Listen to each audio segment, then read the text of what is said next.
여러분 이런 말 한번 들어보셨을 겁니다. 방향 없는 열심이라는 이런 말을 한 번씩 들어보셨을 거예요. 방향이 잘못된 열심. 방향이 참 중요합니다. 살면서 어떤 방향을 향해 달려가는가. 우리가 길을 가면서도요. 방향이 조금만 틀어줘도요.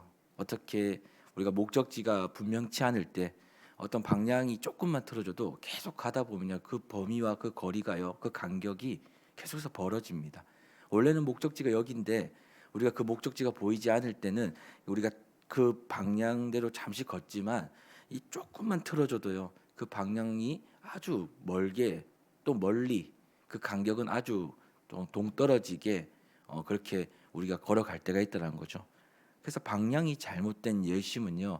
사실은 우리 인생에 가끔씩 또 간혹 우리의 삶을요. 아주 목적과 우리가 살아가야 될 진짜 목적과 아주 동떨어지게 우리를 인도한다는 겁니다. 여러분 방향이 잘못된 열심 오늘 이 단어가 이 문장이 아주 해당되는 한 사람이 있죠. 바로 오늘 본문에 나오는 이 아하스 왕입니다. 이 왕을 향해서 오늘 표현하는 아주 중요한 말이 아닐까라는 생각이 듭니다. 왜냐하면 오늘 아하스는 여러분 이 나라의 안녕과 번영을 위해서요 정말 최선을 다합니다. 사실은 그냥 이의 인생만 보면요 그는 이 나라를 위해서 오늘 남유다를 위해서 정말 최선을 다해 살아갑니다. 전쟁이 오면요 이 전쟁을 어떻게든 막아보려고 최선을 다합니다. 아수르 왕에게 때로는 외교를 잘 펼쳐서 그 왕이 힘을 빌려 나라를 지키죠. 아람의 군대와 북이스라엘이 공격에 있어서도 그렇게 외교 전략을 잘 세워가지고 결론적으로는 이 나라를 지킵니다. 어떻게 보면요 인간적으로 볼 때는 이 아하스 왕은요 정말 정치도 잘하고요 외교도 잘하고요 그리고 실력도 있습니다. 어떻게 보면 무엇을 잘 가져와야 되고 무엇을 잘 빼야 되는지를 분명하게 알고 있죠. 근데 여러분 이 아하스 왕이 오늘 이렇게 열심을 다하지만 하나님 앞에서 볼 때는 그의 방향은 그의 열심의 방향은 사실은 잘못되었다는 것을 오늘 본문이 이야기해 주고 있는 것입니다. 왜 그런 줄 아십니까? 오늘 이 아하스 왕이 열심에 대한 그 목적, 그 방향은 무엇이었냐? 바로 자기가 보기에 좋은 것을 계속 선택했다는 거예요. 하나님이 보시기에 좋은 것을 선택했던 것이 아니라 자기가 보기에 좋은 것들을 계속해서 선택합니다. 보면은 자기가 좋아하는 것들을 다 끌어모읍니다. 자기가 좋아하는 것들을 끌어모아요. 그 순간 위기가 오면 그 위기를 대처할 수 있는 것에 있어서 자기가 좋아하는 것들을 다 끌어모읍니다. 그래서 그걸 가지고 이 문제를 해결하고요. 때로는 오늘도 보면 이 아주 중요한 사건을 우리가 볼 수 있죠. 어, 아수르 왕 이 디글라빌레셀이 사실은 그는 이 세상에서 제일 두려웠고 제일 존경스러웠을 겁니다. 왜냐하면 그가 가진 힘이 대단했을 거예요. 왕의 입장에서 볼 때 내가 남유다의 왕으로서 다른 나라의 왕으로 볼 때는 진짜 이 아수르의 왕 이 디글라빌레셀은 아주 대단한 왕입니다. 왜냐하면 그가 가진 힘과 또 그의 어떤 모든 잘 설명은 되어 있지 않지만 왕으로서 볼 때 대단했죠. 그가 두려워할 정도였다며. 여러분 이 두려움이라는 것은 여러 가지 의미를 가지고 있는데 무서워한다 이런 의미도 있겠지만 그 안에는요 존경심이 때로는 어떤 두려움이 어떤 그 존귀함의 자리까지도 고민할 때 우리가 두렵다라는 얘기를 합니다. 감히 근접할 수 없을 때, 감히 나와 비교할 수 없을 때, 그때 두렵다라는 말을 우리가 때로는 사용할 때가 있죠. 오늘 이 아하스 왕은 이 디글라 이 빌레셋을 그렇게 생각했을 거예요. 오늘 본문에 보면서도 그를 두려워한다라고 이 18절 말씀에도 이야기하고 있거든요. 그렇게 그를 보았습니다. 그러니까 그가 하는 모든 것들이 대단해 보였을 겁니다. 오늘 본문을 보면요, 아하스 왕이 이 디글레빌레셀을 만나러 다메섹으로 갔다가 거기에 그가 세운 제단을 보고 그가 섬기는 신의 제단을 보고 감명을 받았습니다. 그가 하는 일마다 사실은 이 아수르가 그 당시 가는 곳곳마다 승리의 승정보가 가는 곳곳마다 대단한 일들이 일어났거든요. 그러니까 아하스 왕이 이런 생각을 했을 거예요. 아, 내가 믿는 하나님보다 이 디글라 빌레셀이 믿는 하나님이 그 신이 대단하다. 나도 그의 신을 한번 믿어봐야겠다라는 생각을 했을 거예요. 그의 제단을 그대로 가져다가 자신의 나라의 우리야, 이 제사장 하나님을 섬기는 우리야에게 그의 제단의 그 모습 그대로를 그려서 똑같이 만들으라고 얘기하는 겁니다. 여러분 이게 이해가 되시죠? 지금 이 말이 안 되는 일이 지금 일어나긴 했는데 이방 신이 대단하다라고 지금 아하스 왕은 그렇게 심적으로 여겼다는 거예요. 더 강해 보였다는 겁니다. 오늘 내가 디글랏 빌레셀이 섬기는 이 신을 내가 믿으면, 나도 똑같이 그를 믿으면 나도 강해질 것이다. 여러분, 나도 강성해질 것이다. 그렇게 생각했다는 거죠. 여러분, 아하스의 진짜 신앙이 무엇이었을까요? 저는 오늘 말씀 묵상하면서 이런 생각이 좀 들더라고요. 아하스는 하나님 앞에서 정직하고 의로운 것보다 그는 아마 인생의 성공, 인생의 번영, 거기에 더 큰 가치를, 더 큰 비중을 두고 있진 않았나라고 생각합니다. 여러분, 우리가 가끔 그렇지 않을까요? 우리 때론 그렇지 않습니까? 성공한 것을 때론 따라가지 않습니까? 누군가의 성공을 되게 대단하게 여기며 그의 성공의 비결을 쫓는데 가끔 그의 성공의 비결이 하나님과 무관한데, 그럼에도 그것을 대단하다고 여기지 않습니까? 그것이 맞다라고 여기지 않습니까? 그것을 그대로 수용할 때도 있지 않습니까? 그것을 가끔 진리인 것처럼, 이 인생을 살아가는 데 있어서 그 성공의 비결이, 성공의 그 척도와 방향이 진리인 것처럼, 그러면 우리 그거 가져오지 않습니까? 하나님의 말씀이 진리라고 말을 하지만 이 말씀보다 그것을 내 재단으로 삼을 때가 더 많지 않나요? 점점 시대가 계속 이렇게 변화되고 많은 것들이 변화되면서 사실은 점점 더 우리의 시대보다 다음 세대의 시대는 참 예수 믿기가 어려운 시대를 살아갑니다. 제가 청소년부를 가르치면서 느끼는 거는 정말 이 아이들이 맞이하는 이 세상은요, 성공하지 않으면 안 되는 세상을 아는데도 불구하고 성공할 수 있는 방법들이 사실은 그렇게 많이 펼쳐져 있지만 사실은 어려워요. 그 성공할 수 있는 방법들을 가져와서 사용하지만 성공을 할 수 있는가? 사실은 그거 참 어려웠거든요. 근데 이 아이들은 성공을 해야 됩니다.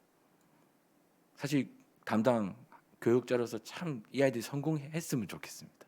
그런 마음이 굴뚝 같은데도 불구하고 오늘 이 말씀을 그 아이들에게 대조하고 그 말씀을 그 아이들에게 보여줬을 때 사실 아이들이요, 그걸요 그렇게 중요하게 여기지 못합니다. 왠지 아십니까?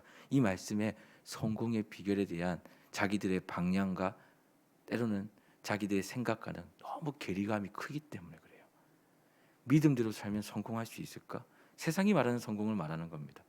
하나님의 성공과 세상의 성공은 너무 괴리감이 큽니다. 아하스 왕이 그러지 않았을까요? 아하스가 생각하는 성공과 하나님이 생각하는 성공의 괴리감이 너무나도 컸을 거예요. 그는 지금 이 나라에 있어서 자신은 진짜 성공한 왕이 되고 싶은 거예요. 그런데 하나님 앞에서는 그의 방향이 잘못되었다는 거예요. 그의 방향에 잘못된 열심이 있었다는 거죠. 정말 믿음으로 하나님 앞에서 나타나는 그 성공, 하나님의 성공은 뭐냐면 하나님이 이루시거든요. 하나님이 책임지시고 하나님의 인도를 따라 가다 보면 하나님이 생각지도 못하는 은혜로 우리의 삶을 펼쳐주시는 것, 사실은 말씀은 그것을 성공이라고 얘기합니다. 사실은 조금 더 다른 표현이라 말하면 그것이 승리라고 얘기합니다. 결국의 승리는 하나님이 우리의 삶을 이루시는 건데 사실은 그 과정이요 너무나도 때로는 세상적인 기준에서 볼 때는 미련해 보인다는 거죠. 말도 안 되는 것이죠. 사실 아이들이 정확합니다. 아이들이 볼 때는 이 말씀이 정말 말도 안 되는 거예요. 그런데 이 말씀의 깊이를 알고 말씀의 은혜를 체험하게 되면요, 이 말씀이 참 대단하게 보이죠. 믿음은요, 여러분, 이해가 돼서 믿는 게 아니라 믿어져서 믿는 거거든요. 그래서 믿음이 생기려면 은혜를 받아야 됩니다.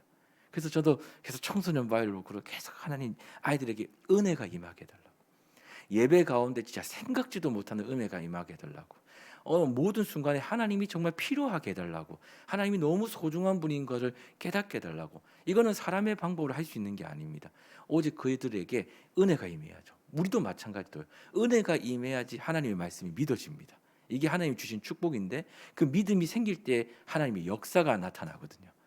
믿음을 보시고 하나님 역사하시는데 그것이 순서이지만 이 원리와 이 원칙을 사실은 아하스 왕, 그리고 때로는 우리의 삶에서 우리도 가끔 그것을 중요하다고 생각하지 않을 때가 있다는 거죠.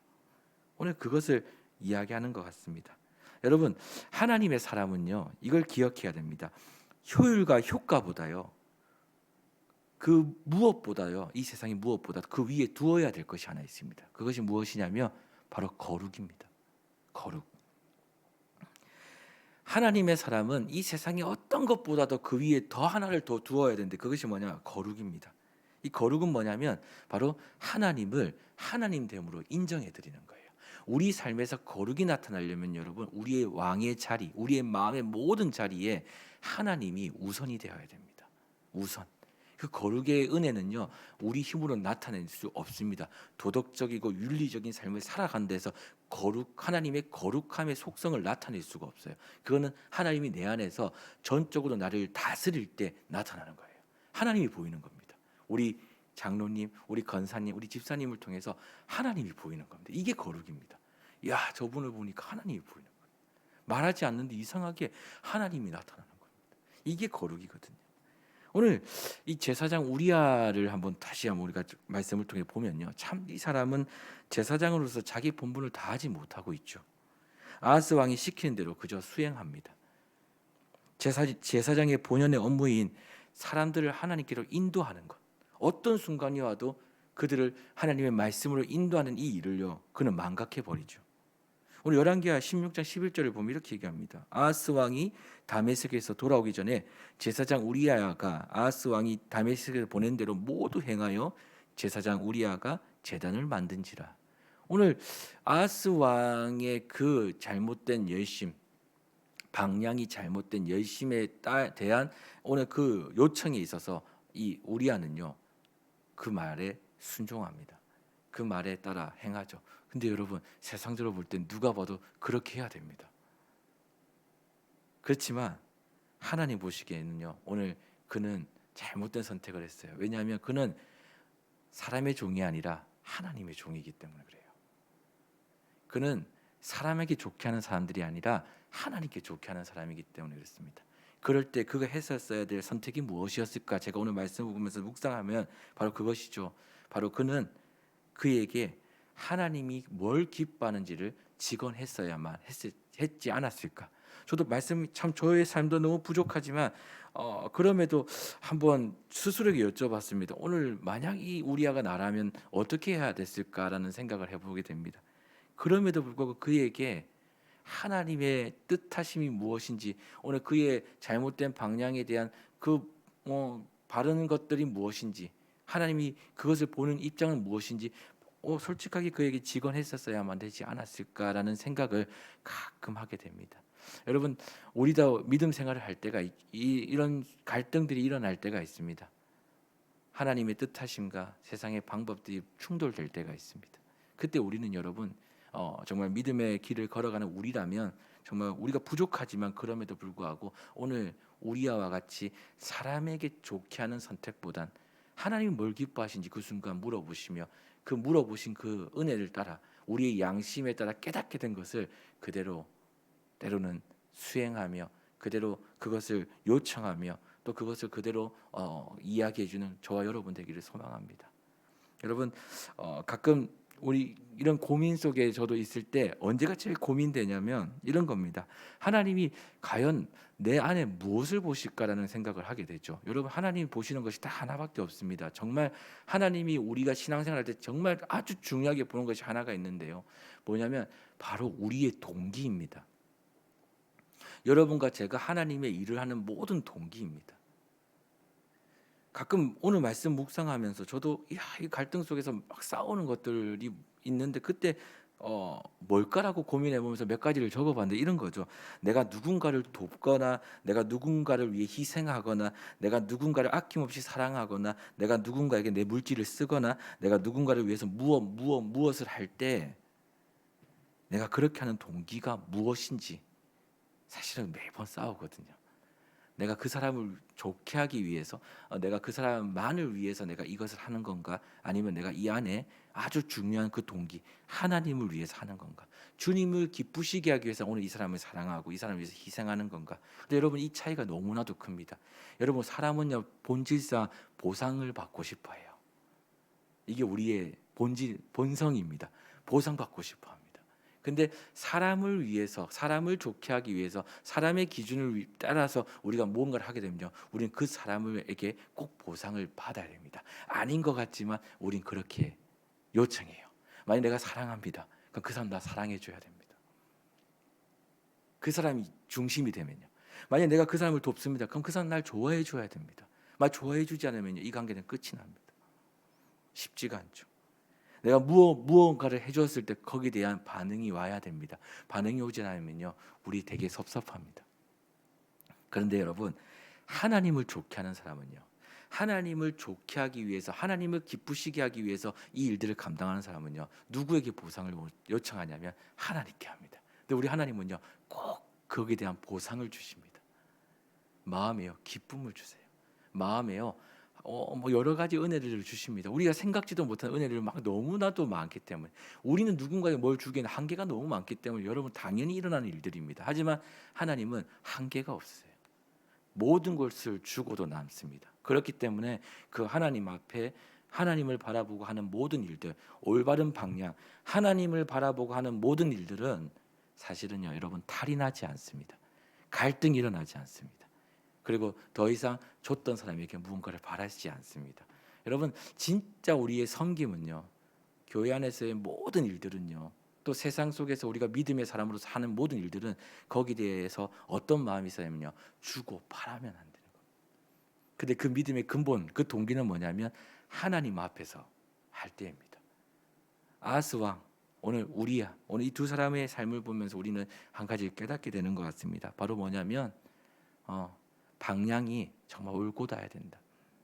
우리의 신앙의 그 모든 행위의 방향이 정말 올곧아야 된다. 우리의 동기의 방향이 분명해야 된다는 것을 다시 한번 생각하게 됩니다. 여러분, 성공을 쫓아서 살아가는 우리의 신앙생활이 아닙니다. 우리는 승리를 위해 쫓아가는 신앙생활입니다. 그리고 우리는 사람의 기쁨을 위해서 쫓아가는 신앙생활이 아닙니다. 우리는 하나님의 기쁨을 위해서 쫓아가는 신앙생활입니다.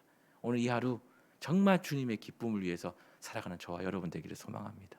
그래서 하나님 주시는 그 충만한 은혜가, 정말 누구도 줄 수 없는 충만한 은혜가 여러분과 부족한 저의 삶에 오늘 온전히 임해서 우리 정말 하나님으로부터만 충만해져서 정말 그 기쁨을 이루 말할 수 없이 누리는 하루가 되었으면 좋겠습니다. 오늘 그 은혜가 저와 여러분 삶에 있기를 간절히 소망합니다.